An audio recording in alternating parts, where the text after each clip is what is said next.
আসসালামু আলাইকুম, শুভ সন্ধ্যা। প্রত্যেককে আমন্ত্রণ জানাচ্ছি রূপান্তরের ডিজিটাল ক্লাসরুম থেকে। আর বরাবরের মতোই আপনাদের সাথে আছি আমি, তাওহিদ হোসেন। আশা করি প্রত্যেকে ভালো আছেন এবং সুস্থ আছেন। বাংলাদেশের যে যে প্রান্ত থেকেই দেখছেন, আপনাদের আজকের এই সুন্দর একটি সন্ধ্যায় প্রত্যেককেই আমন্ত্রণ জানাচ্ছি এবং সেই সঙ্গে আপনাদের প্রতি কৃতজ্ঞতা জানাচ্ছি। শুরুতে একটি বিষয় বরাবরের মতো এখনো বলে নিচ্ছি যে রূপান্তর তার যে অব্যাহত যাত্রা এবং আপনাদের সাথে যে কমিটমেন্ট ছিল যে আমরা আমাদের এই ফ্রি লাইভ সেশনের মাধ্যমে আপনাদেরকে চাকরির জন্য আপনারা যে সোনার হরিণ পেতে চান সেটার জন্য আমরা কিন্তু কন্টিনিউয়াসলি আমরা কিন্তু আপনাদের সাথে আছি এবং আমরা ধীর প্রত্যয় নিয়ে ছুটছি। তারই ধারাবাহিকতায় কিন্তু আমাদের এই লাইভ সেশনগুলো হচ্ছে। আশা করি আপনারা এই লাইভ সেশনের মাধ্যমে উপকৃত হচ্ছেন। তো সেই জায়গা থেকে আমরা কিন্তু আপনাদের কাছে প্রত্যাশা করতেই পারি যে শুধু নিজের জন্য আমাদেরকে ভাবলে হবে না, আমাদেরকে আমাদের আশেপাশে যারা বন্ধু বান্ধব ভাই বোন যারা আছেন চাকরি প্রত্যাশী, প্রত্যেকের জন্যই কিন্তু আমাদেরকে ভাবতে হবে। তো তার জন্য আপনাদের কি করতে হবে, আপনাদের হচ্ছে এই লাইভ সেশনটি আপনাদের ফেসবুক অল থেকে শেয়ার বাটনে ক্লিক করে শেয়ার করে দিতে হবে এবং আপনাদের যে মনের নানা প্রশ্ন যে থাকে এবং আপনারা অনেক বিষয়ে জানতে চান বা অনেক যে সমস্ত বিষয়গুলো হচ্ছে আপনাদের কাছে বোধগম্য নয় সে বিষয়গুলো জানতে চান, তার জন্য আমাদেরকে কি করতে হবে, বেশি বেশি কমেন্ট করতে হবে এবং আমরা কমেন্ট সেকশন দেখে দেখে কিন্তু আপনাদের প্রত্যেকের উত্তর করার আমরা ইনশাল্লাহ চেষ্টা করব এবং আমরা বরাবরই এটি করে থাকি। সেই সঙ্গে আমাদেরকে বেশি বেশি লাইক করবেন, কমেন্ট করবেন, শেয়ার করবেন। আর একটি বিষয় যে রূপান্তর তার পেজ থেকে কিন্তু তার ফেসবুক পেজ থেকে কিন্তু মানে অনবরত একদম আপ টু ডেট মানে হচ্ছে একটা বিষয় আছে না যে 24 ঘন্টাই খবর। আমরা বলতে চাই যে আমাদের হচ্ছে বাংলাদেশের চাকরি সংক্রান্ত যে কোনো বিষয় 24 ঘন্টায় কিন্তু আমাদের এই পেজ থেকে আপডেট দেয়া হচ্ছে। সেটা ইংরেজি বাংলা সাধারণ জ্ঞানের যে সাম্প্রতিক বিষয়গুলো যখন যা হচ্ছে পৃথিবী 360 ডিগ্রিতে যা হচ্ছে প্রত্যেক বিষয় কিন্তু আমরা মুহূর্তের মধ্যে আপনাদের কাছে পৌঁছে দেওয়ার জন্য আমাদের টিম কিন্তু আন্তরিকভাবে তাদের নিরলস প্রচেষ্টা অব্যাহত রেখেছে। তো প্রত্যেকে আমাদের রূপান্তরের পেজটি ফলো করবেন, আপনারা যে আপডেটগুলো চাকরি সংক্রান্ত সে বিষয়গুলো পাবেন। সেই সঙ্গে আমাদের যে ইউটিউব চ্যানেল আছে বিসিএস রূপান্তর, সেটি অবশ্যই আপনারা সাবস্ক্রাইব করবেন এবং হচ্ছে আমাদের পেজে আপনার বন্ধুদেরকে ইনভাইট করবেন। তো আশা করি আপনারা আমাদেরকে সাথে থেকে আমাদেরকে সহযোগিতা করবেন। ইনশাল্লাহ আমরাও আপনাদের সাথে আছি, আপনাদের সেই কাঙ্ক্ষিত লক্ষ্যে পৌঁছানোর জন্য, আপনাদের রাস্তাটাকে মসৃণ করার জন্য আমরা বরাবরই আপনাদের সাথে আছি। তো শুরুতে আগামীকাল হচ্ছে 47তম বিসিএস এর প্রিলিমিনারি পরীক্ষা। তো আগামীকাল যারা বিসিএস পরীক্ষা দেবেন, আপনাদের সেই বাংলাদেশ সিভিল সার্ভিসের যেই স্বপ্ন আপনারা ভবিষ্যতে ক্যাডার হবেন, তার প্রাথমিক ধাপ হচ্ছে প্রিলিমিনারি পরীক্ষা, যেটি এমসিকিউ পদ্ধতিতে হয়। সেখানে 200 মার্কে আপনারা পরীক্ষা দিবেন 2 ঘন্টা সময় নিয়ে। তো আপনাদের প্রত্যেকের প্রতি আমাদের রূপান্তরের পক্ষ থেকে, রূপান্তর টিমের পক্ষ থেকে আপনাদের প্রত্যেকের জন্য অশেষ শুভকামনা রইল এবং আশা করি আপনারা প্রত্যেকে নিজ নিজ অবস্থান থেকে আপনারা যে প্রস্তুতি নিয়েছেন সেটির বহিঃপ্রকাশ কিন্তু আগামীকাল ঘটবে এবং আপনারা মাথা ঠান্ডা রেখে এবং শারীরিকভাবে এবং মানসিকভাবে সুস্থ থেকে আপনারা আগামীকাল পরীক্ষা দেবেন, এটাই কিন্তু আমরা প্রত্যাশা করছি। এবং পরীক্ষার আগের রাত্রে অবশ্যই আপনারা বেশি চাপ নেবেন না, যতটুকু পড়ছেন ঠিক ততটুকু একটু চোখ বুলিয়ে দেখে যেতে পারলে ভালো, না হলে আরো ভালো। কারণ পরীক্ষার আগে আসলে মানে যদিও পরীক্ষার আগে যে বিষয়গুলো দেখি এইটাই আমাদের হচ্ছে একদম সতেজ ভাবে মনে থাকে এবং দেখা যায় যে এই বিষয়গুলোই কিন্তু পরীক্ষায় প্রায় এসে যায়। কিন্তু যারা হচ্ছে এরকম যে পড়ি নাই আজকে পরীক্ষার আগে হচ্ছে পড়ে পরীক্ষা দেব, এইটা হচ্ছে অলৌকিক কিছু হলে হতে পারে। তবে পরীক্ষার আগের রাতটা আপনারা বেশি টেনশন করবেন না, বেশি পড়বেন না, চেষ্টা করবেন যত দ্রুত ঘুমিয়ে যাওয়া যায় এবং সকালে উঠে ফ্রেশ হয়ে তারপরে হচ্ছে একটু বিষয়গুলো যদি যে সমস্ত বিষয় আপনার কাছে বেশি কনফিউজিং মনে হয় সেই বিষয়গুলো দেখে তারপরে ঠান্ডা মাথায় পরীক্ষা দিতে হলে যাবেন এবং সাথে পানি বা হচ্ছে ড্রাগ চকলেট এগুলা রাখতে পারেন। এটা হচ্ছে আপনাকে ইনস্ট্যান্ট আপনাকে বুস্ট আপ করবে। যাই হোক, আমি হচ্ছে আপনাদের সকলের প্রতি শুভকামনা জানিয়ে রাখছি আমাদের রূপান্তরের পক্ষ থেকে। আপনাদের প্রত্যেকের পরীক্ষা ভালো হোক এই প্রত্যাশা রাখি। আজকে আমাদের হচ্ছে যে রূপান্তরের এই ডিজিটাল বোর্ডে দেখতে পাচ্ছেন যে বিশ্ব পরিচিতি আন্তর্জাতিক বিষয়াবলী। আমরা ইতিমধ্যে কিছু কিছু বিষয় শেষ করেছি, সংবিধান বিষয়টা শেষ করা হয়েছে। আমরা আজকে হচ্ছে আন্তর্জাতিক যে বিষয়বলী সেটি নিয়ে আলোচনা করব এবং সেটি হচ্ছে আমাদেরকে জানতে হবে বিশ্ব পরিচিতি। আসলে বিশ্ব পরিচিতিটা এই বিষয়টা কি এইটা আমাদেরকে জানতে হবে। এইটির অর্থ হচ্ছে যে আমরা এই যে আমাদের যে পৃথিবী আছে এই পৃথিবীতে কোথায় কি আছে এই বিষয়টা নিয়েই খুঁটিনাটি আমরা আজকে জানার চেষ্টা করব। যতটুকু সম্ভব পারা যায় আমরা মোটামুটি সবগুলো বিষয় কভার করার চেষ্টা করব। তো বিশ্ব পরিচিতিতে যদি আপনি হচ্ছে শুরুতেই দেখে থাকেন,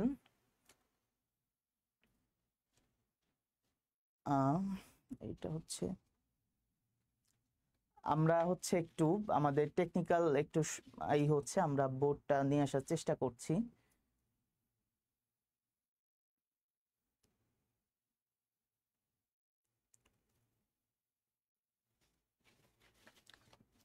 তো যে বিষয়টি মানে বলছি যে বিশ্ব পরিচিতি, এখানে কিন্তু আমাদেরকে প্রথমত দুটি বিষয় জানতে হবে। একটি হচ্ছে যে আমাদের হচ্ছে যে বিষয়টি সেটি হচ্ছে যে এই মানে হচ্ছে আমাদের এই মহাবিশ্বে সাধারণত দুটি বিষয় থাকে।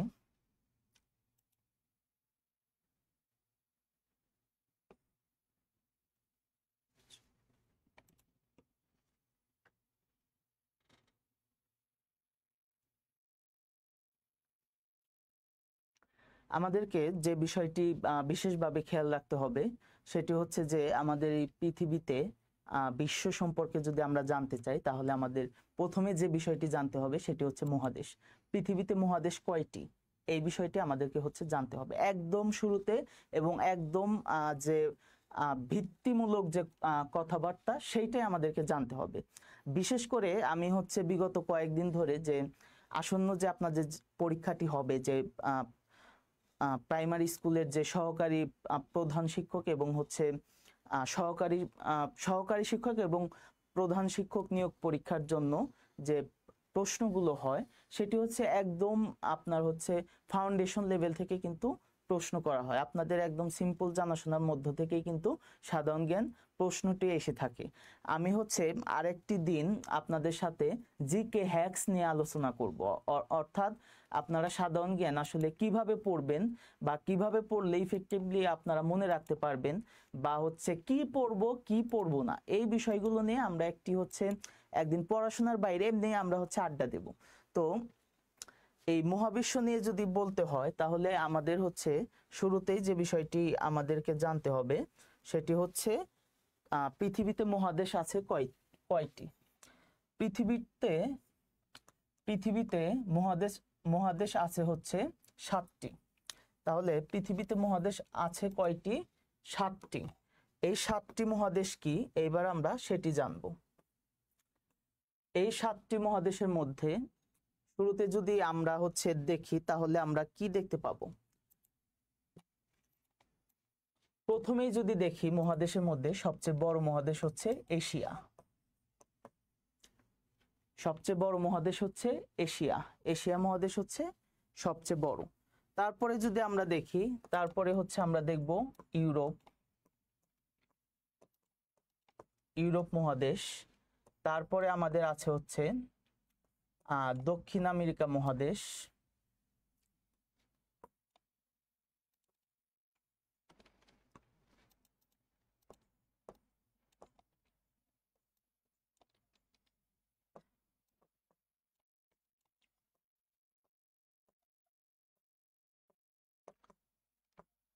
দক্ষিণ আমেরিকা মহাদেশ, তারপরে আছে হচ্ছে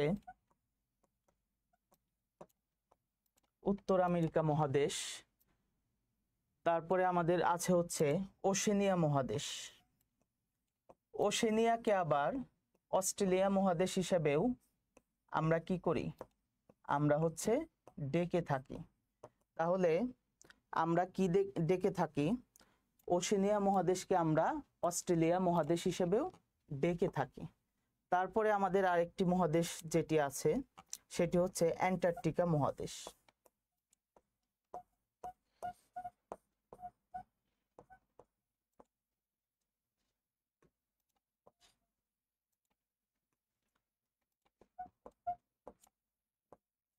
সেটি হচ্ছে অ্যান্টার্কটিকা মহাদেশ।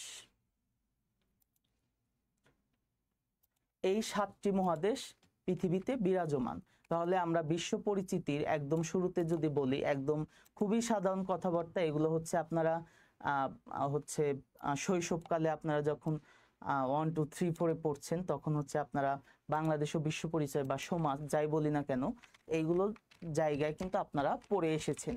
কিন্তু পরীক্ষার হল হচ্ছে এমন একটি বিষয় যে আপনি অনেক সময় দেখা যায় যে খুবই পরিচিত বিষয়ও কিন্তু আমাদের মাথা থেকে হারিয়ে যায়। তো এই সাধারণ জ্ঞান বিষয়টাও হচ্ছে এইরকম, যে এই বিষয়টা আসলে হচ্ছে কি অসাধারণ। তো এই যে 7টি মহাদেশ আমাদের কি, আমাদের এই বিশ্বে আছে। আমাদের যে আজকে বিশ্ব পরিচিতি, সেই বিশ্ব পরিচিতির প্রথম বিষয় যেটি জানতে হবে সেটি হচ্ছে এই 7টি মহাদেশ। এখন আমরা হচ্ছে এই 7টি মহাদেশের সবগুলো বিষয় নিয়ে আমরা হচ্ছে বিস্তারিত আমরা ধাপে ধাপে আলোচনা করব। এই 7টি মহাদেশের হচ্ছে অনেক কিছু আছে, অনেক জোট আছে।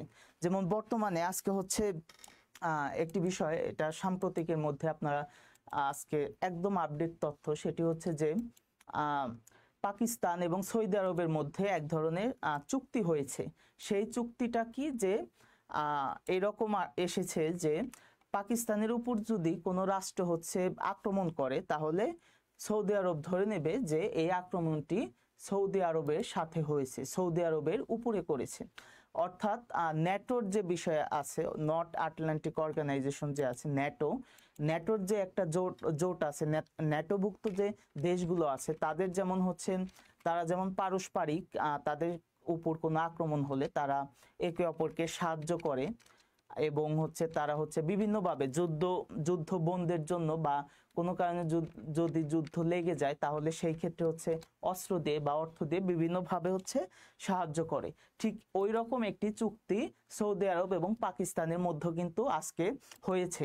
এবং বিশ্ব রাজনীতিবিদ যারা আছে, যারা আন্তর্জাতিক রাজনীতি নিয়ে যারা হচ্ছে কথা বলে, তারা একটা আশঙ্কা করছে যে, আশঙ্কা না ঠিক সম্ভাবনা দেখছে যে একটা সময় হচ্ছে মুসলিম বিশ্বের যে রাষ্ট্রগুলো আছে, ওআইসি ভুক্ত যে 57টি রাষ্ট্র আছে, সেই রাষ্ট্রগুলো হচ্ছে তাদের নিজেদের প্রয়োজনে নিজেদের হচ্ছে সার্বভৌমত্ব রক্ষার জন্য, নিজেদের সুরক্ষার জন্য তারা ন্যাটোর মতো এরকম একটি রাষ্ট্র, একটি জোট গঠন করবে এবং এই জোটের সম্ভাবনা দ্বার বা সূচনা শুরু করে দিল আজকের এই পাকিস্তান এবং সৌদি আরবের চুক্তির মাধ্যমে। ঠিক আছে, তো এই বিষয়টা আপনারা হচ্ছে মাথায় রাখবেন। তো পৃথিবীতে আমরা 7টি মহাদেশ কিন্তু আমরা দেখতে পেলাম। এবার আমরা দেখব যে পৃথিবীতে মহাসাগর আছে কয়টি। এখন প্রশ্ন হচ্ছে মহাসাগর এবং মহাদেশ এইটির মধ্যে পার্থক্য কি? পার্থক্য হচ্ছে যে মহাদেশ যেটা হচ্ছে স্থলভাগ নিয়ে, যেটা হচ্ছে মাটি, আর মহাসাগর কি, মহাসাগর হচ্ছে যেটি হচ্ছে আপনার জলভাগ নিয়ে, যেটা হচ্ছে পানি। আমাদের যে এই পুরো পৃথিবীটাকে মাত্র 30% স্থলভাগ বেষ্টন করে আছে আর 70% জলভাগ বেষ্টন করে আছে। তাহলে আমাদের মহাবিশ্বের, আমাদের পৃথিবীর 70% হচ্ছে পানি আর 30% হচ্ছে কি স্থল বা মাটি। এখন আমরা দেখি যে পৃথিবীতে মহাসাগর আছে কয়টি। পৃথিবীতে মহাসাগর আছে 5টি। প্রথমে আছে আটলান্টিক মহাসাগর,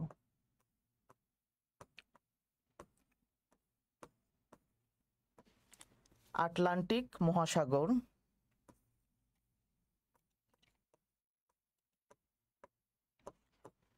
তারপরে আছে হচ্ছে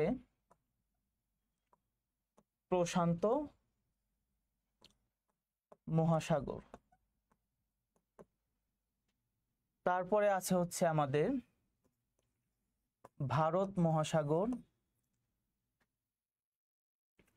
তারপরে আছে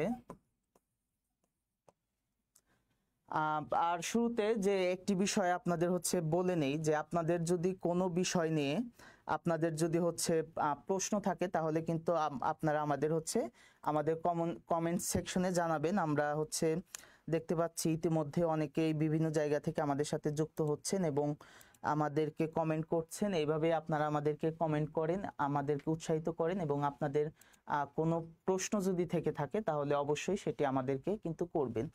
তারপরে যে বিষয়টি আছে সেটি হচ্ছে অ্যান্টার্কটিক মহাসাগর।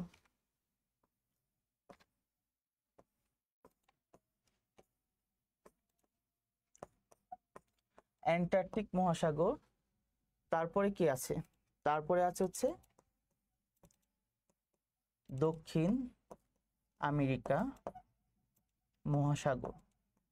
তাহলে আমরা দেখতে পাচ্ছি যে পৃথিবীতে কয়টি মহাসাগর আছে? পৃথিবীতে 5টি মহাসাগর আছে। এখন এই 5টি মহাসাগরের মধ্যে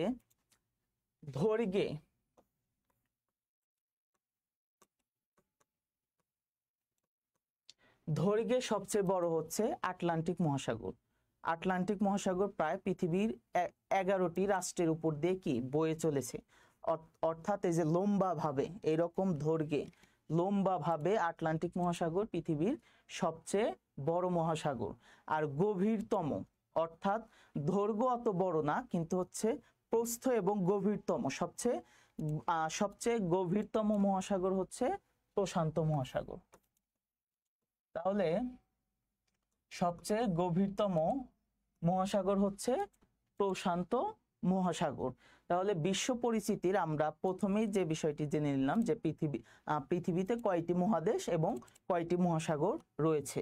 আপনারা এই বিষয়ে ইতোমধ্যে কিন্তু অবগত, কিন্তু ওই যে সাধারণ জ্ঞান এটা হচ্ছে আপনাকে অসাধারণ একটা ভাবনার মধ্যে ফেলে দেবে, যার জন্যই আমরা এই আমাদের জানা বিষয়গুলোকে বারবার রিপিট করছি এবং আমরা আপনাদেরকে জানানোর চেষ্টা করছি।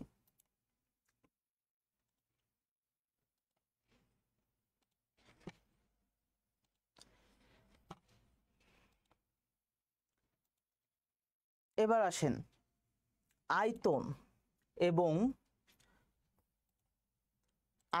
এবং জনসংখ্যার পৃথিবীর সবচেয়ে দীর্ঘতম বা বৃহত্তম মহাসাগর কোনটি? সেটি হচ্ছে এশিয়া। তাহলে আয়তনে সবচেয়ে বড় আয়তন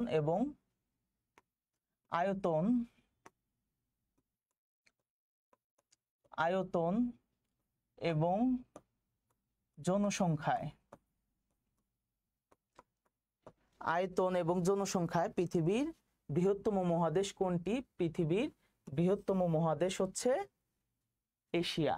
অর্থাৎ আমরা যে মহাদেশে বাস করছি সেটি হচ্ছে আমাদের কি আয়তন এবং জনসংখ্যায় সবচেয়ে বড় মহাদেশ। এবং পৃথিবীতে আয়তনে সবচেয়ে ছোট, আয়তন এবং হচ্ছে জনসংখ্যায় সবচেয়ে ছোট মহাদেশ হচ্ছে ওশেনিয়া। সবচেয়ে ছোট মহাদেশ হচ্ছে ওশেনিয়া। ওশেনিয়াতে হচ্ছে আপনার সবচেয়ে ছোট যেটা হচ্ছে আমরা অস্ট্রেলিয়া মহাদেশও আমরা বলে থাকি।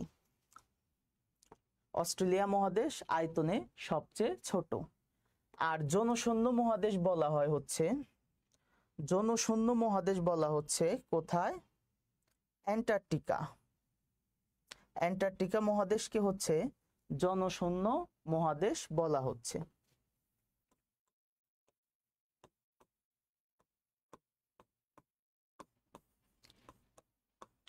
অ্যান্টার্কটিকাকে বলা হচ্ছে জনশূন্য মহাদেশ।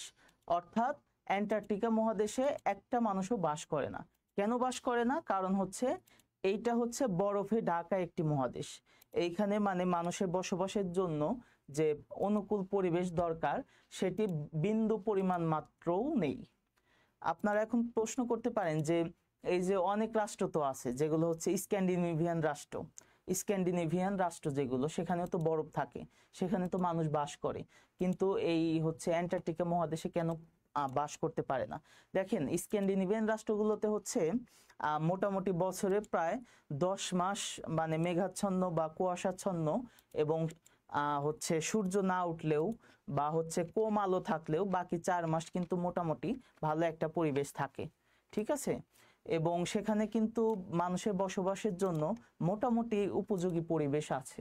কিন্তু এই অ্যান্টার্কটিকা মহাদেশে বিন্দু পরিমাণ মাত্র মানে মানুষের বসবাসের জন্য অনুকূল যে আবহাওয়া সেটি কিন্তু নেই। এই কারণে অ্যান্টার্কটিকা মহাদেশকে আমরা কি বলছি? অ্যান্টার্কটিকা মহাদেশকে আমরা জনশূন্য মহাদেশ আমরা কিন্তু বলছি। এইবার আসেন যে আমরা এই যে বিশ্ব পরিচিতি পড়ছি আজকে, এই বিশ্ব পরিচিতির এই বিশ্বের রাষ্ট্র আছে কয়টি? এটি হচ্ছে আমাদের প্রশ্ন, এবং এই প্রশ্নটি কিন্তু প্রায় সব জায়গায় কিন্তু এসে থাকে। বিভিন্ন বিগত বিভিন্ন সালের হচ্ছে বিসিএস পরীক্ষার কথা বলেন বা হচ্ছে যে কোনো সরকারি চাকরি, সেটি 20তম গ্রেড পর্যন্ত আপনার যতগুলো চাকরি আছে প্রত্যেক পরীক্ষাতে কিন্তু আপনার হচ্ছে এই একটি কমন প্রশ্ন এসে থাকে, এবং আপনারা আজকে হচ্ছে এই বিষয়টি এক প্রকার হচ্ছে আপনারা মাথায় গেঁথে নেন যে এই একটি নাম্বার হচ্ছে আজকে আপনারা কমন পেতে যাচ্ছেন। সেটি কি? যে পৃথিবীতে রাষ্ট্র আছে কয়টি? এইটি নিয়ে আমাদের মধ্যে হচ্ছে অনেক মতবিরোধ আছে। কেউ বলে 215টি, কেউ বলে 212টি, কেউ 205টি, কেউ 200টি। কাগজে কলমে মানে হচ্ছে আপনার দালিলিক প্রমাণ কি? আমাদের পরীক্ষাগুলোতে কিন্তু আমরা দালিলিক প্রমাণের উপর আমরা পরীক্ষা দেব। আমরা হচ্ছে মানে সার্কামস্টেন্সিয়াল বিষয় যেগুলো আমরা বাস্তবে কি দেখছি বা আমাদের হচ্ছে কি আলোচনা হচ্ছে মানুষের মুখে মুখে, এটা কিন্তু আমাদের বিবেচ্য বিষয় না। আমাদের বিবেচ্য বিষয় হচ্ছে যে বর্তমানে হচ্ছে বিভিন্ন ওয়েবসাইট, উইকিপিডিয়া, তারপরে হচ্ছে আমাদের রেফারেন্স যে বইগুলো আছে সেই বই, এবং দালিলিকভাবে যে জাতিসংঘের যে বিভিন্ন হচ্ছে দলিলাদি আছে সেটির উপর ভিত্তি করেই কিন্তু আমাদেরকে এই বিষয়গুলো মাথায় রাখতে হবে। তাছাড়া কিন্তু আমাদের লোকমুখে বা আমাদের হচ্ছে পারিপার্শ্বিকতায় কি প্রচলিত আছে সে বিষয়টি কিন্তু আমাদের দেখার বিষয় নয়। তো দেখেন পৃথিবীতে বর্তমানে হচ্ছে 195টি রাষ্ট্র আছে।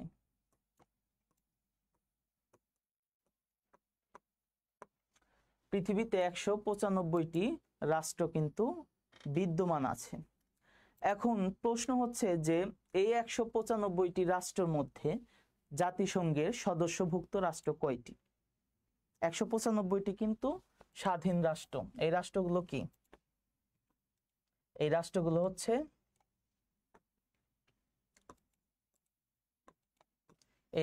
হচ্ছে কি?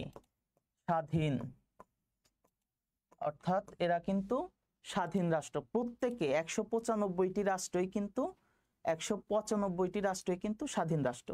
এখন এর মধ্যে জাতিসংঘের সদস্যভুক্ত কয়টি? এই 195টির মধ্যে জাতিসংঘের সদস্যভুক্ত হচ্ছে 193টি।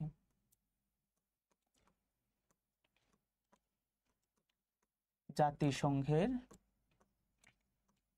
সদস্যভুক্ত, জাতিসংঘের সদস্যভুক্ত কয়টি?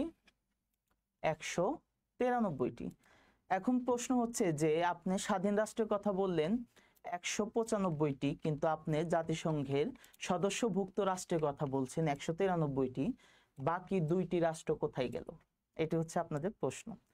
হ্যাঁ, স্বাধীন রাষ্ট্র হিসাবে 195টি হলেও আনুষ্ঠানিকভাবে যে স্বীকৃতি দেয়া, সেই স্বীকৃতি 2টি রাষ্ট্র পায়নি। এই 2টি রাষ্ট্রের জন্যই হচ্ছে কি জাতিসংঘের সদস্যভুক্ত রাষ্ট্র 193টি হয়েছে। এখন দেখব যে তাহলে এই 2টি রাষ্ট্র কি হিসেবে আছে? এই 2টি রাষ্ট্র কি হিসেবে আছে? তারা তো স্বাধীন, কিন্তু জাতিসংঘের কাছে তাদের পরিচয় কি? এই বিষয়টি কি আমাদেরকে জানতে হবে। তারা হচ্ছে পর্যবেক্ষক রাষ্ট্র হিসেবে আছে। কি রাষ্ট্র হিসেবে আছে? তারা হচ্ছে পর্যবেক্ষক রাষ্ট্র হিসেবে আছে। পর্যবেক্ষক রাষ্ট্র হিসেবে আছে। এবার আসেন সেই পর্যবেক্ষক রাষ্ট্র দুইটি কোনটি? এক নম্বরে আছে হচ্ছে ফিলিস্তিন, দুই নম্বরে আছে হচ্ছে কসোভো। ফিলিস্তিন এবং কসোভো এই দুইটি রাষ্ট্র পর্যবেক্ষক রাষ্ট্র হিসেবে আছে। এখন কথা হচ্ছে পর্যবেক্ষক রাষ্ট্রটা কি? ধরেন আপনি হচ্ছে আপনি কি করবেন, আপনি হচ্ছে একটা ভালো শপিং মলে গিয়েছেন, সেই শপিং মলে আপনার হচ্ছে 5টি শার্ট আপনি পছন্দ করেছেন, 5টি শার্ট আপনি পছন্দ করেছেন। এখন আপনার কাছে বাজেট হচ্ছে 2টি বা 3টি শার্ট কেনার, ঠিক আছে? তাহলে ধরেন আপনার কাছে বাজেট আছে 3টি শার্ট কেনার মতো টাকা ওই মুহূর্তে আপনার পকেটে আছে, কিন্তু আপনার পছন্দ কয়টি? 5টি। এখন বাকি 2টি কি করবেন? বাকি 2টি আপনি দোকানদারের সাথে এই মর্মে একটা কথা বলবেন যে এই 2টা তো আমার পছন্দ হয়েছে, তো আমি হচ্ছে এই 2টাও চয়েস করে রাখলাম, আপনার যদি সম্ভব হয় এই 2টা আমার জন্য রেখে দিন। হ্যাঁ, আমি দেখতেছি আমি টাকা পয়সা কি ম্যানেজ করে এই 2টা নিতে পারি কিনা। বা এরকম ভাবে না বলে আপনি এরকমও করতে পারেন যে ঠিক আছে আমি দেখতেছি, দেখি আরো কিছু আমি আরো কিছু পছন্দ হয় কিনা। এই যে এই শাড়ির এইগুলা হচ্ছে আমি দেখতেছি, যদি পছন্দ হয় তাহলে কি আমি নিতে পারি। এই যে আপনি হচ্ছে দেখছেন, তার মানে কি আপনি পর্যবেক্ষণে রেখেছেন যে এই কয়েকটাকে আমি কি কিনতে পারি। তো জাতিসংঘের পর্যবেক্ষক রাষ্ট্র হিসেবে এই দুটি রাষ্ট্র আছে, একটি হচ্ছে ফিলিস্তিন আর একটি হচ্ছে কসোভো। তো এখন যদি আমরা দেখি যে ফিলিস্তিনকে আসলে পর্যবেক্ষক রাষ্ট্র হিসেবে দেখার কিছু নেই, তারা স্বাধীন রাষ্ট্র। তাদের রাষ্ট্র গঠনের জন্য যে 4টি উপাদান আছে তাদের মধ্যে সবকিছুই বিদ্যমান। তাদের আপনার জনসমষ্টি আছে, তাদের হচ্ছে ভূখণ্ড আছে, তাদের সরকার আছে, তাদের সার্বভৌমত্ব আছে, তাদের সবকিছুই আছে। কিন্তু তাদেরকে বর্তমানে এই ব্লেম দেওয়া হচ্ছে যে ভূখণ্ড নেই। এবং আরেকটি সাম্প্রতিক প্রশ্ন আপনারা মাথায় রাখেন, সেটি হচ্ছে যে জাতিসংঘের যে সাধারণ যে অধিবেশন হবে আগামী কিছুদিন পরে, সেইখানে মোটামুটি বিশ্বের প্রায় ইউরোপের রাষ্ট্রসহ যেমন স্পেন কিন্তু ইতোমধ্যে ঘোষণা দিয়েছে যে 2026 বিশ্বকাপে যদি ইসরায়েল খেলে তাহলে কি আমরা আমাদেরকে প্রত্যাখ্যান করতে পারি, আমরা বয়কট করব বিশ্বকাপ 2026 বিশ্বকাপ ফুটবল। তো এরকম ফ্রান্স বলছে যে আমরা ফিলিস্তিনকে স্বীকৃতি দিতে চাই, এবং হচ্ছে কানাডাতে আন্দোলন হচ্ছে, ইভেন খোদ ইউএসএতে কিন্তু কি হচ্ছে, ইউএসএর বিভিন্ন বিশ্ববিদ্যালয়গুলোতে কিন্তু হার্ভার্ড বলেন, তারপরে হচ্ছে আরো যে হচ্ছে যে এমআইটি বলেন, এই সমস্ত বিশ্ববিদ্যালয়গুলোতে কিন্তু এই যে ফিলিস্তিনের উপর যে আপনার বর্বর নির্যাতন চালাচ্ছে এইটির বিরুদ্ধে কিন্তু প্রতিবাদ হচ্ছে, এবং তারা কি ফিলিস্তিনকে তারা একদম স্বাধীন রাষ্ট্র হিসেবে, অন্যান্য রাষ্ট্র যেমন স্টেবল সেই রকম স্টেবল রাষ্ট্র হিসেবে তারা স্বীকৃতি দিতে চায়। কিন্তু আমাদের এই পশ্চিমা বিশ্ব তারা হচ্ছে এমন যে এদের হচ্ছে আপনারা উপরে যতই ভালো দেখাক তাদের ভিতরে ভিতরে কিছু গুটির চাল কিন্তু তারা রেখে দেয়। তো এই গুটির চাল হিসেবে তারা কি বলছে যে আমরা কি করব, আমরা হচ্ছে ফিলিস্তিনকে স্বীকৃতি দেব, তবে শর্ত আছে। যখন এই কিন্তু আছে তার মানে কি ডালমে কুচ কালাহে, ঠিক আছে? তো সেই বিষয়টা কি যে হামাসকে সন্ত্রাসী সংগঠন হিসেবে আখ্যায়িত করতে হবে, এবং কি হামাস ফিলিস্তিনে প্রতিনিধিত্ব করতে পারবে না, হামাসকে ব্যান করে দিতে হবে।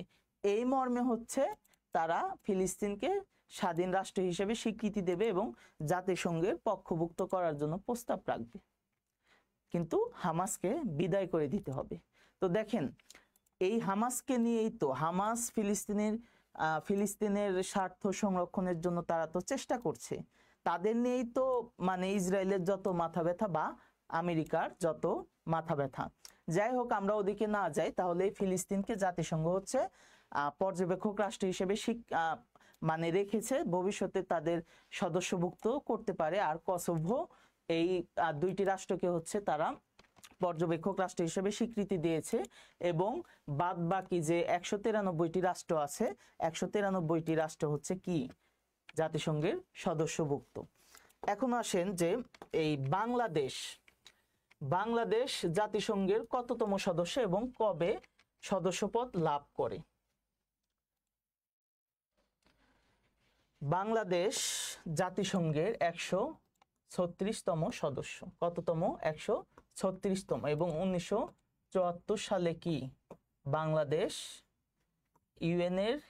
ইউনাইটেড নেশনসের সদস্যভুক্ত হয়?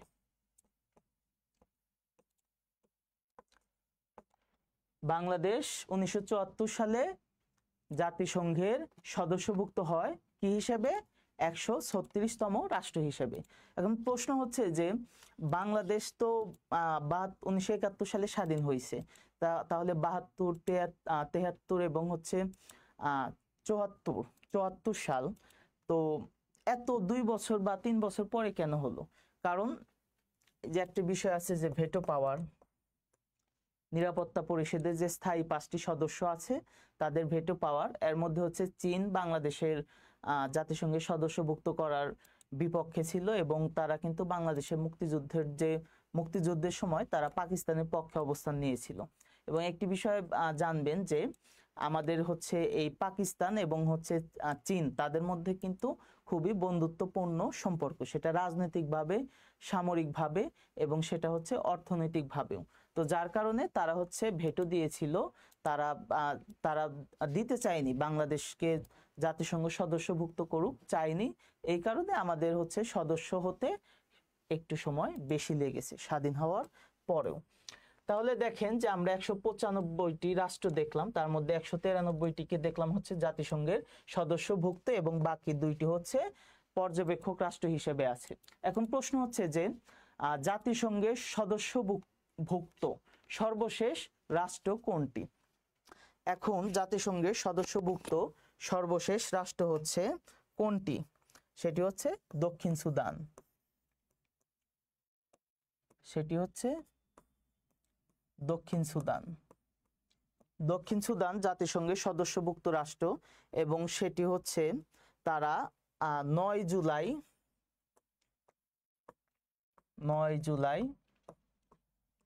2011 সালে তারা হচ্ছে ইউএন মেম্বারশিপ পায়।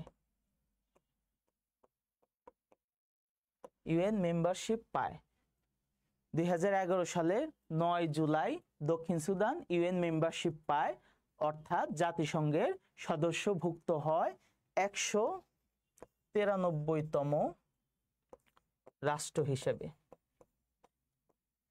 বোঝা গেছে? তাহলে পৃথিবীতে স্বাধীন রাষ্ট্রের সংখ্যা 195টি, তার মধ্যে হচ্ছে 193টি জাতিসংঘের সদস্যভুক্ত, তার মধ্যে হচ্ছে আপনার দক্ষিণ সুদান 9 জুলাই 2011 সালে 193তম রাষ্ট্র হিসেবে সদস্যভুক্ত হয় এবং জাতিসংঘের পর্যবেক্ষক রাষ্ট্র হিসেবে 2টি রাষ্ট্র আছে, সেটি হচ্ছে ফিলিস্তিন এবং কসোভো। এই যে যতটুকু বললাম এর মধ্য থেকে আপনাদের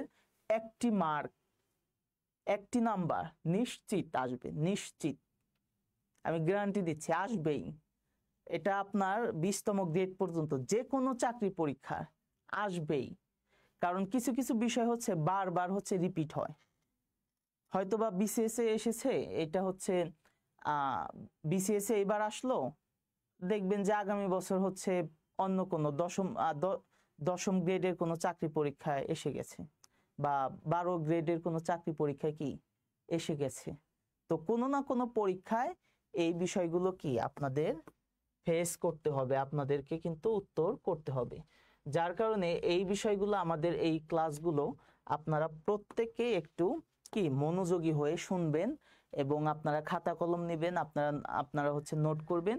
আর একটি বিষয় যে আমাদের এই যে আসন্ন যে প্রাথমিক বিদ্যালয়ে প্রধান শিক্ষক নিয়োগ পরীক্ষা এবং সহকারী শিক্ষক নিয়োগ পরীক্ষা, তার জন্য কিন্তু আমাদের সিগনেচার ব্যাচ যেটি স্পেশালি আমরা পরিচালনা করছি এবং তাদেরকে কিন্তু আমাদের স্পেশাল শিট এবং যাবতীয় ম্যাটেরিয়ালস যা যা দরকার আমরা কিন্তু সেগুলো প্রোভাইড করছি এবং তারা আমাদের টাচে থেকে কিন্তু তাদের জানাশোনাকে তারা কিন্তু ভালোভাবে রূপান্তর করছে, রূপান্তরের সাথে। যাই হোক, তারপরে আমাদের দেখেন আমাদের হচ্ছে আমরা যে বিষয়টি দেখলাম যে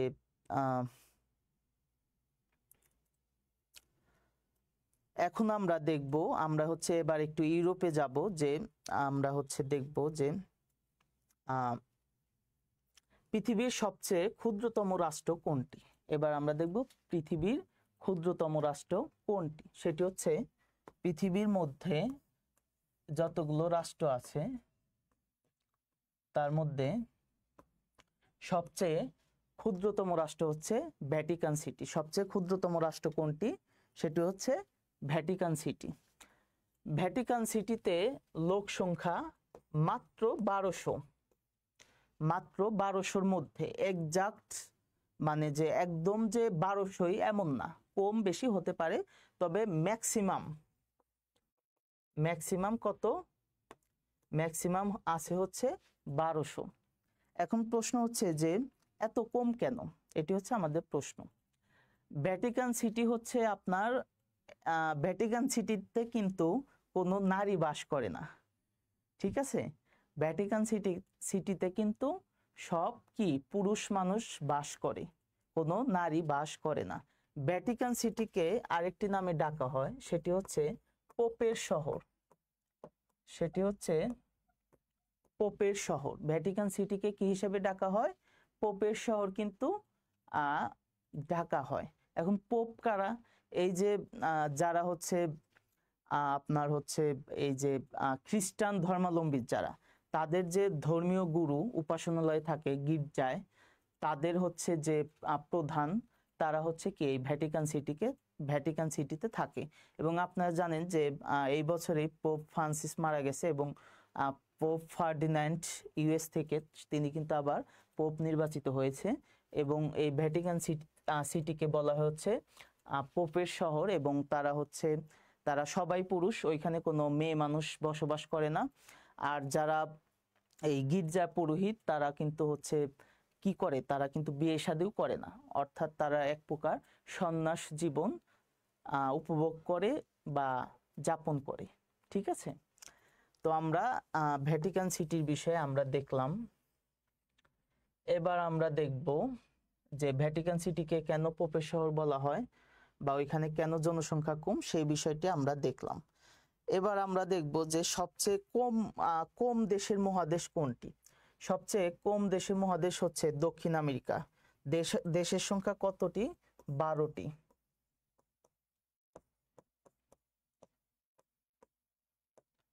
দক্ষিণ আমেরিকা মহাদেশে দেশের সংখ্যা 12টি। সবচেয়ে কম দেশের মহাদেশ হচ্ছে দক্ষিণ আমেরিকা। এবং সবচেয়ে বেশি রাষ্ট্র আছে বা দেশ আছে, সেটি হচ্ছে এশিয়া মহাদেশে। এশিয়া মহাদেশে সবচেয়ে বেশি রাষ্ট্র আছে। এবং এশিয়া মহাদেশে রাষ্ট্র আছে কয়টি? এশিয়া মহাদেশের রাষ্ট্র আছে হচ্ছে 44টি। এশিয়া মহাদেশের রাষ্ট্র আছে হচ্ছে 44টি। দুঃখিত, মানে হচ্ছে এশিয়া মহাদেশ হচ্ছে আয়তনে মানে হচ্ছে রাষ্ট্র সংখ্যায় দ্বিতীয়তম, আর প্রথম হিসেবে আছে হচ্ছে আফ্রিকা। আফ্রিকা মহাদেশের রাষ্ট্র সংখ্যা কয়টি? আফ্রিকা মহাদেশের রাষ্ট্র সংখ্যা হচ্ছে 54টি। তাহলে দেখেন যে আমাদের এশিয়া মহাদেশের রাষ্ট্র আছে কয়টি? এশিয়া মহাদেশের রাষ্ট্র আছে হচ্ছে 44টি, অর্থাৎ দ্বিতীয় সর্বোচ্চ রাষ্ট্র আছে এশিয়াতে। এবং প্রথমে আছে হচ্ছে আফ্রিকা 64টি। এবং আপনার হচ্ছে সবচেয়ে কম যে মহাদেশে রাষ্ট্র আছে সেটি হচ্ছে দক্ষিণ আমেরিকায়, সেখানে আছে হচ্ছে 12টি। তাহলে এখান থেকে আপনারা 3টি জিনিস মাথায় রাখবেন, যে সবচেয়ে যে মহাদেশে রাষ্ট্র বেশি আছে সেটি হচ্ছে আফ্রিকা, সেটির সংখ্যা হচ্ছে 54টি। এবং হচ্ছে দ্বিতীয় সর্বোচ্চ যেটি আছে, যেহেতু আমরা এশিয়া মহাদেশে বাস করি, সেজন্য আমাদেরকে এই এশিয়া মহাদেশে খুঁটিনাটি বা যাবতীয় বিষয় আমাদেরকে জানতে হবে। এই কারণে আমরা জানছি যে এশিয়া মহাদেশের রাষ্ট্র আছে 44টি, এবং সবচেয়ে কম আছে হচ্ছে দক্ষিণ আমেরিকা মহাদেশ, সেখানে রাষ্ট্রের সংখ্যা হচ্ছে 12টি। তাহলে আপনারা সাধারণ জ্ঞানের এই নিউমেরিক নাম্বার কয়টি আছে, এইটির ক্ষেত্রে আপনারা যেটি মনে রাখবেন, সর্বোচ্চ যেটি আছে এবং সর্বনিম্ন যেটি আছে, এই দুইটি বিষয় আপনারা কি ভালোভাবে মনে রাখবেন। আর যেহেতু আমরা এশিয়া মহাদেশের মানে হচ্ছে রাষ্ট্র, বাংলাদেশ দক্ষিণ এশিয়া মহাদেশের, এবং এটি হচ্ছে এশিয়া মহাদেশের যেহেতু, তো আমাদের পরীক্ষাগুলোতে এশিয়া মহাদেশ সম্পর্কে আসবে, এটাই স্বাভাবিক। এই কারণে আমাদেরকে এশিয়া মহাদেশের রাষ্ট্র সংখ্যা যে 44টি, এটিকে আমাদেরকে জানতে হবে।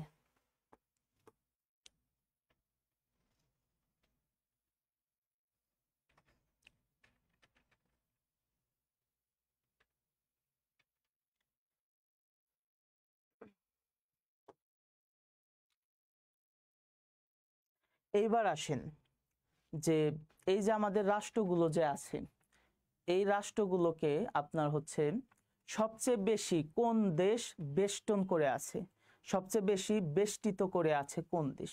সেটি হচ্ছে চীন ও রাশিয়া। চীন ও রাশিয়া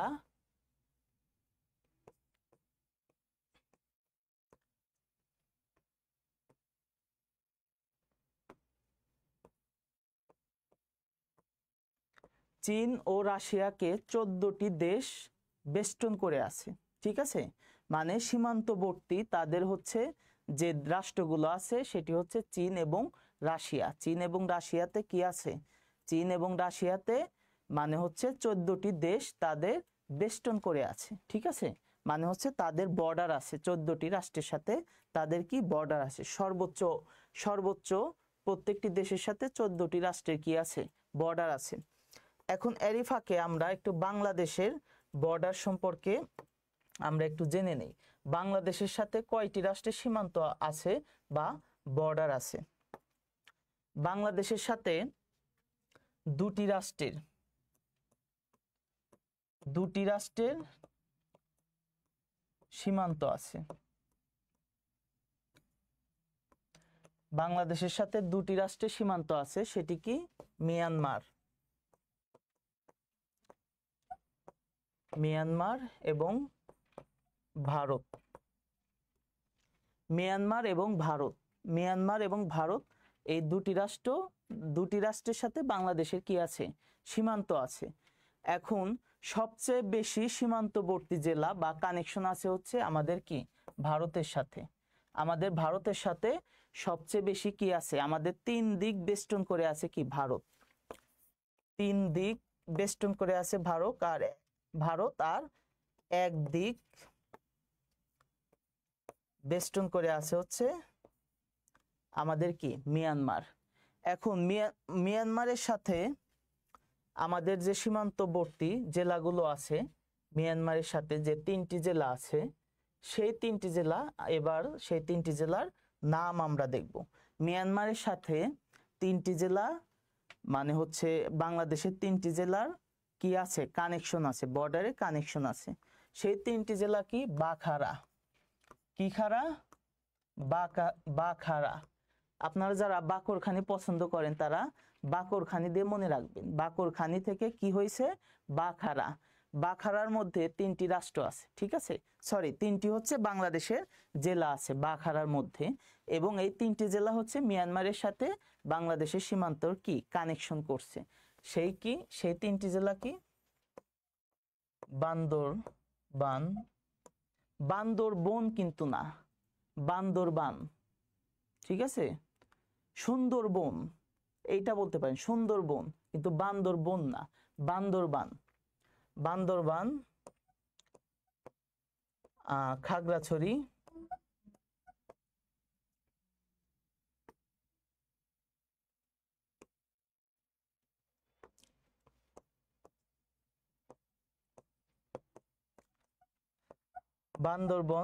বান্দরবান, খাগড়াছড়ি এবং রাঙামাটি। বান্দরবান, খাগড়াছড়ি এবং রাঙামাটি এই 3টি জেলার সাথে কি? মিয়ানমারের সমুদ্র আছে। আর বাকি যত মানে হচ্ছে বাকি জেলাগুলোর সাথে, 64টি জেলার সাথে না, বাকি কয়েকটা জেলার সাথে হচ্ছে আমাদের ভারতের সীমান্ত আছে। তাহলে ভারত আমাদেরকে 3 দিক থেকে বেষ্টন করে রেখেছে এবং মিয়ানমার এক দিক থেকে। তাহলে আমাদের বাংলাদেশের সীমান্তবর্তী জেলা মানে হচ্ছে বর্ডার কানেকশন আছে কয়টি রাষ্ট্রের সাথে? দুইটি, একটি হচ্ছে মায়ানমার আর একটি হচ্ছে কি ভারতের সাথে। আর আমরা হচ্ছে বিশ্ব পরিচয়ে মানে বিশ্ব পরিচিতিতে আমরা দেখলাম যে পৃথিবীতে সবচেয়ে বেশি মানে হচ্ছে সীমান্তবর্তী রাষ্ট্র আছে, বা দুটি রাষ্ট্রের সাথে সীমান্তবর্তী রাষ্ট্র সবচেয়ে বেশি আছে, সেটি হচ্ছে চীন এবং রাশিয়া। কয়টি সেটি? সেটি হচ্ছে 14টি। এবার এবার আসেন যে ছিদ্রায়িত রাষ্ট্র কোনটি? ছিদ্রায়িত রাষ্ট্র,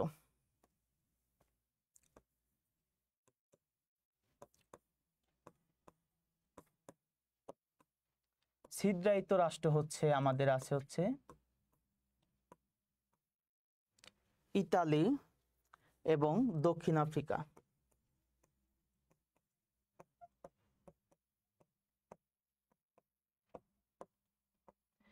ইতালি এবং দক্ষিণ আফ্রিকা হচ্ছে এই দুটি রাষ্ট্রকে ছিদ্রায়িত রাষ্ট্র বলা হয়। এখন ছিদ্রায়িত রাষ্ট্র কি, এ বিষয়টা আমাদের ক্লিয়ার কনসেপ্ট থাকতে হবে, কারণ প্রিলিমিনারিতে আপনারা যদি উত্তরেও যান যে ছিদ্রায়িত রাষ্ট্র নিচের কোনটি, আপনারা হচ্ছে এইখান থেকে ইতালি এবং দক্ষিণ আফ্রিকা অপশনে দেখে পূরণ করলেন, কিন্তু আপনার রিটেনের সময় অনেক প্রশ্ন আসতে পারে রিটেনের ক্ষেত্রে, যে আন্তর্জাতিক অংশে যে ছিদ্রায়িত রাষ্ট্রগুলোর সীমান্তবর্তী যে সমস্যা, সেই সমস্যা নিরসনের জন্য আমরা কি করতে পারি বা কি পদক্ষেপ নিতে পারি। হ্যাঁ, তখন কিন্তু আপনাদের এটা ছিদ্রায়িত রাষ্ট্র কি তার ডেফিনিশন বা সংজ্ঞা আপনাদেরকে আগে দিতে হবে। ছিদ্রায়িত রাষ্ট্র কি, যে যে সমস্ত রাষ্ট্রের আপনার হচ্ছে মানে অংশ বা অঞ্চল তার নিজের দেশের বাইরেও কি আরো অন্যান্য রাষ্ট্রের মধ্যে আছে, ঠিক আছে, সেইগুলোকে কি ছিদ্রায়িত রাষ্ট্র বলা হয়। যেমন বাংলাদেশে হচ্ছে ছিটমহল যে আছে, হ্যাঁ 2015 সালে হচ্ছে আপনার এই ছিটমহল বিষয়ে যে নিরসন যে ইগুলো ছিল, সেটা হচ্ছে মোটা সমাধান করা হয়েছে ভারতের সাথে আমাদের। তো অর্থাৎ যে আপনার ছিদ্রায়িত রাষ্ট্র যে ইতালির কিছু অংশ ইতালির পার্শ্ববর্তী কোনো রাষ্ট্রের মধ্যে আছে, আফ্রিকার দক্ষিণ আফ্রিকার কিছু অংশ তার পার্শ্ববর্তী যে আফ্রিকান মহাদেশের যে অন্য রাষ্ট্র, সেই অন্য রাষ্ট্রের মধ্যে কি বিদ্যমান আছে, ঠিক আছে, অর্থাৎ ছড়ায় ছিটায় আছে, এইটাকে বলা হয় হচ্ছে ছিদ্রায়িত রাষ্ট্র।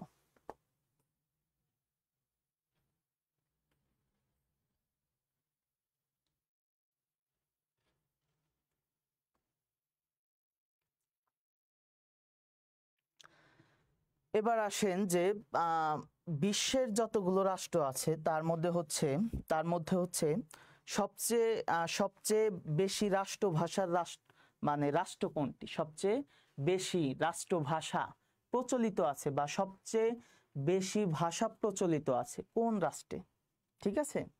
তো এইটি হচ্ছে Papua New Guinea. Papua New Guinea, Papua নিউগিনিতে সবচেয়ে বেশি ভাষাভাষীর মানুষ বাস করে।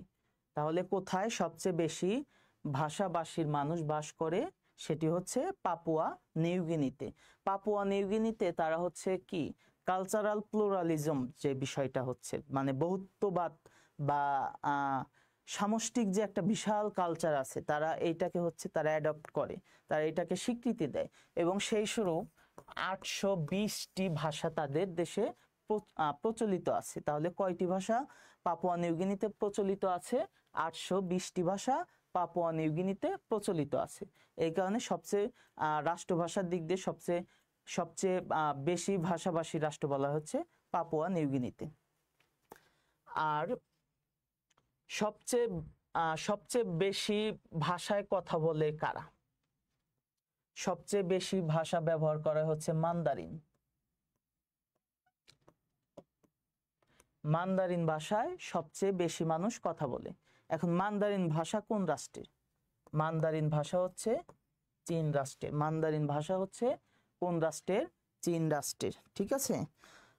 তো আপনারা হচ্ছে ইতোমধ্যে দেখছি আপনারা বিভিন্ন জায়গা থেকে হচ্ছে দেশের নানা প্রান্ত থেকে আমাদের সাথে যুক্ত আছেন, এবং আপনারা আমাদের আজকের এই লাইভ সেশনটি দেখছেন। এখনো যারা শেয়ার করেননি তারা আপনারা কাইন্ডলি শেয়ার করে দেবেন আপনাদের ফেসবুক অল থেকে, তাহলে আপনার যারা বন্ধু বান্ধব বা পাড়া প্রতিবেশী ভাই বোন যারা চাকরি প্রত্যাশী আছে তারাও কিন্তু আজকে আমাদের এই গুরুত্বপূর্ণ লাইভ সেশনটি, যেটির মধ্য থেকে আপনাদের প্রায় 2-3 মার্ক নিশ্চিত কমন পড়বে, তাদেরকেও জানার সুযোগ করে দেবেন।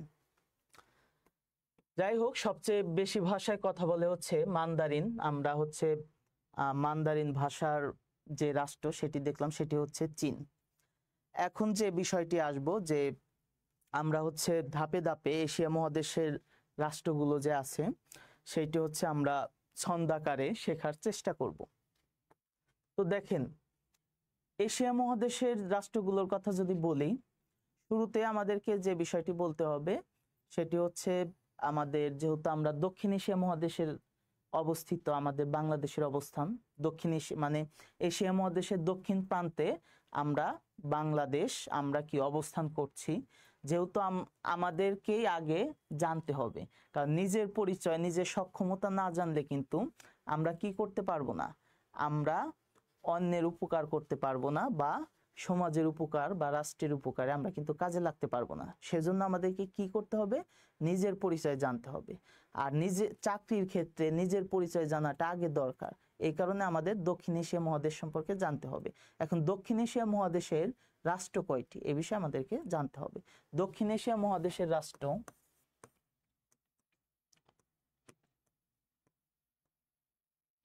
দক্ষিণ এশিয়াতে 8টি রাষ্ট্র আছে। এই 8টি রাষ্ট্রে আবার সার্কভুক্ত। এই 8টি রাষ্ট্রে আবার সার্ক ভুক্ত। ঠিক আছে, এখন এই সার্ক কি, এই বিষয়ে আমরা যখন পৃথিবীর মানে হচ্ছে বিভিন্ন হচ্ছে সংগঠন বা বিভিন্ন হচ্ছে সংস্থা সম্পর্কে জানবো, তখন সার্ক সম্পর্কে আমরা বিস্তারিত জানবো। তবে আজকে এতটুকু বলে দেই যে সার্ক হচ্ছে South Asian Association for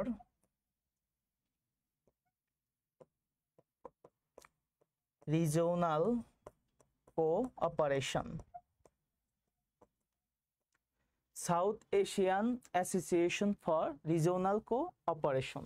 এসতে South, এতে এশিয়ান, এতে অ্যাসোসিয়েশন, আর তে রিজিওনাল, সিতে কমিশন।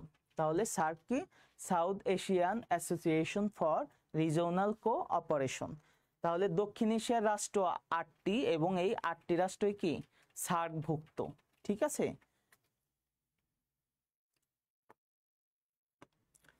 এখন আসেন এই সার্কভুক্ত যে 8টি রাষ্ট্র আছে সেই 8টি রাষ্ট্র সম্পর্কে আমরা এবার হচ্ছে কি, আমরা এবার জানবো। ঠিক আছে,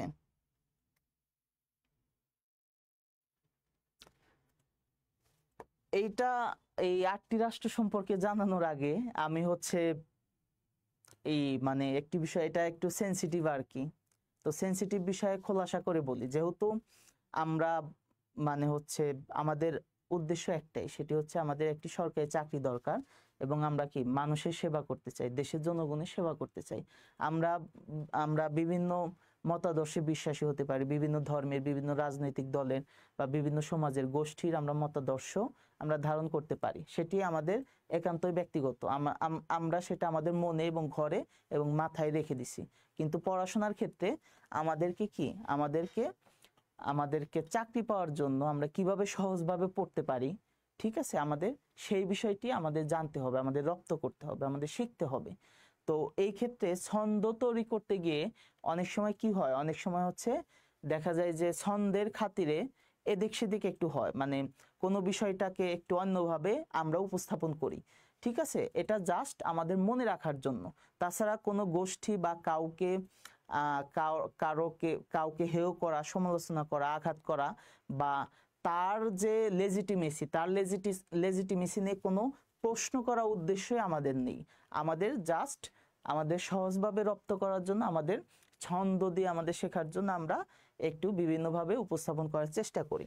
তো তারই প্রেক্ষিতে সার্কভুক্ত বা দক্ষিণ এশিয়ার যে 8টি রাষ্ট্র আছে সেটি হচ্ছে বিএমপি, ইস, বাম, এখন বাংলাদেশে যারা বিএনপির ভাইরা আছেন তারা হচ্ছে আজকের এই লাইভ সেশনের পর আমাকে আবার হচ্ছে মানে হচ্ছে রাস্তায় অ্যাটাক করেন না, ঠিক আছে? মানে বিষয়টা হচ্ছে যে এইটা মানে আমরা তো জানি বাংলাদেশ ন্যাশনালিস্ট পার্টি বিএনপি জাতীয়তাবাদী দল, তারা তাদের অবস্থান থেকে তাদের আইডিওলজি তাদের লেজিটিমেসি যাই বলি না কেন তারা তাদের অবস্থান থেকে ঠিকঠাক, আমরা সে বিষয়ে কোনো কথাই যাচ্ছি না। এখানে বিএনপি বলতে আমরা বাংলাদেশ যে একটি রাজনৈতিক দল আছে বিদ্যমান সেই রাজনৈতিক দলের কথা বলছি না, আমরা বলছি কি এই দক্ষিণ এশিয়া মহাদেশের 8টি রাষ্ট্রের কথা, দক্ষিণ এশিয়া মহাদেশের 8টি রাষ্ট্রের কথা এবং সার্কভুক্ত 8টি রাষ্ট্রের কথা। সেটি হচ্ছে বিএনপি ইজ বাম। বাম বলতে বোঝায় হচ্ছে যারা কমিউনিস্ট বা মার্ক্সবাদে বিশ্বাসী তারা হচ্ছে তাদেরকে বাম বলে, যদিও হচ্ছে যে এইখানে যে একটি রাজনৈতিক গোষ্ঠী তারা হচ্ছে ডানপন্থী। যাই হোক এই বিষয়ে কথা না বলি, দেখেন এই বিএনপি ইজ বাম, বিতে বাংলাদেশ, বাংলাদেশ, এনতে নেপাল, পিতে পাকিস্তান, এআইতে ইন্ডিয়া, এসতে শ্রীলঙ্কা, এসতে কি শ্রীলঙ্কা, ঠিক আছে, বিতে ভুটান, এতে আফগানিস্তান, এমতে কি মালদ্বীপ, ঠিক আছে। তাহলে এই দক্ষিণ এশিয়ার যে 8টি হচ্ছে আমাদের যে রাষ্ট্র আছে, দক্ষিণ এশিয়ার বা সার্কভুক্ত 8টি রাষ্ট্রে আছে, সেটি হচ্ছে বিএনপি ইজ বাম মানে কি বাংলাদেশ, বিতে বাংলাদেশ, এনতে নেপাল, পিতে হচ্ছে আমরা পিতে হচ্ছে পাকিস্তান, পিতে পাকিস্তান, তারপরে আইতে ইন্ডিয়া, এসতে শ্রীলঙ্কা, বিতে ভুটান, এতে আফগানিস্তান, এমতে মালদ্বীপ। এই 8টি রাষ্ট্র হচ্ছে কি দক্ষিণ এশিয়ার রাষ্ট্র, ঠিক আছে। এই 8টি রাষ্ট্র হচ্ছে দক্ষিণ এশিয়ার রাষ্ট্র।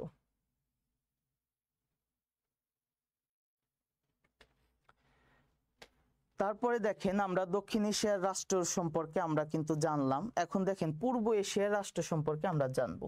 পূর্ব এশিয়ার রাষ্ট্র কোনগুলো?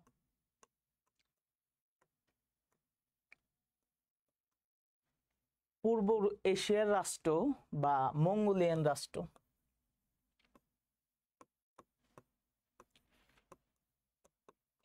পূর্ব এশিয়ান রাষ্ট্র বা মঙ্গোলিয়ান রাষ্ট্র কোনগুলো? সেগুলো হচ্ছে জাউদ, মোচি। জাউদ কি মোচি। এখন এই জাউদ মোচি এইগুলার মধ্যে কয়টি রাষ্ট্র আছে সেই বিষয়টি আমাদেরকে কি আমাদের জানতে হবে।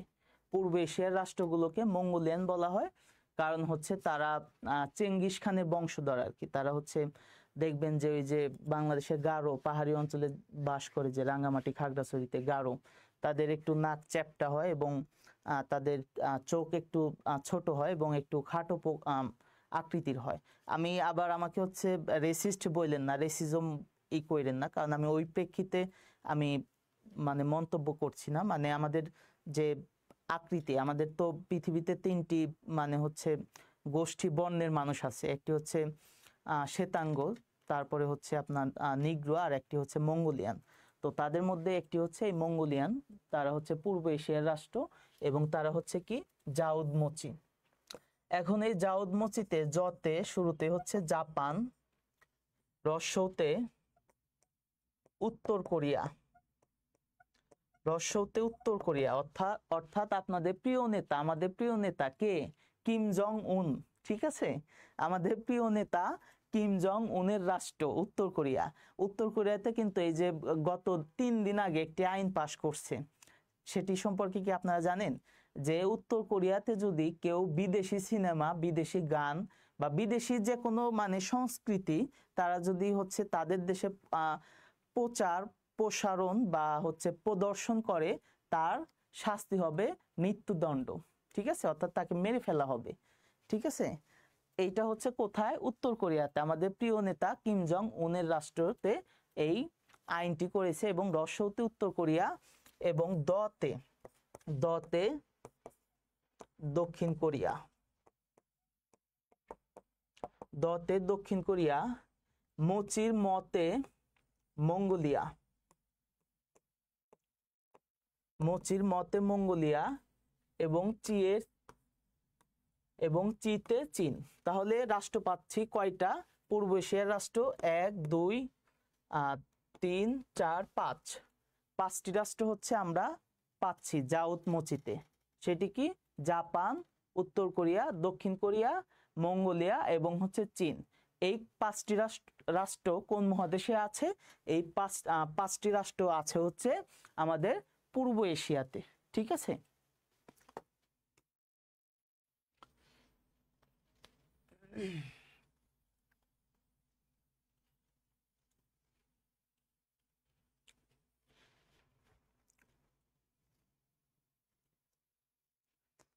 তারপরে দেখেন আমাদের মধ্য এশিয়াতে রাষ্ট্র আছে কোনগুলো।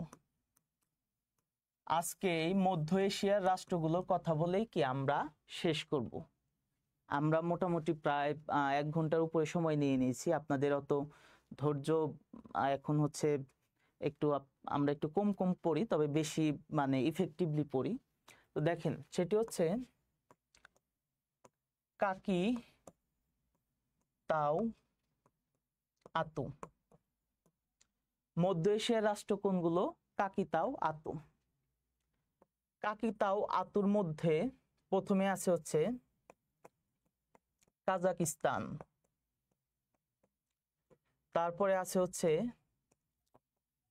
কিরগিজস্তান,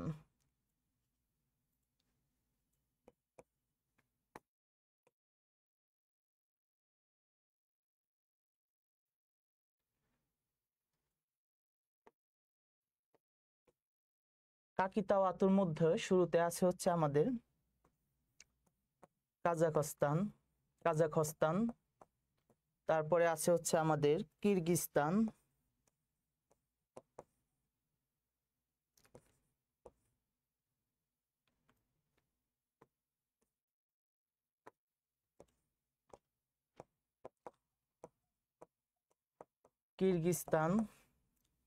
তারপরে ততে আছে হচ্ছে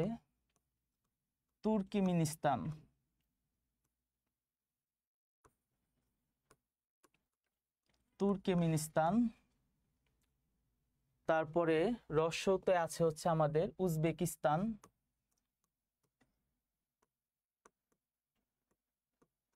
তারপরে আছে আমাদের হচ্ছে উজবেকিস্তান।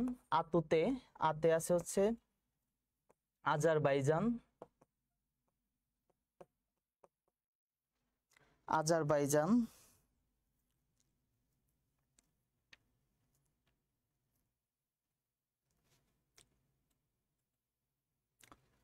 তো তাহলে আমরা হচ্ছে কি দেখলাম? এই মধ্য এশিয়ায় আমরা কি দেখলাম? কাকিতাওয়াতো, কাজাখস্তান, কিরগিজস্তান, তুর্কমেনিস্তান, উজবেকিস্তান এবং আজারবাইজান। এই রাষ্ট্রগুলোকে কি আমরা দেখতে পেলাম। ঠিক আছে। তাহলে মধ্য এশিয়ার রাষ্ট্র এই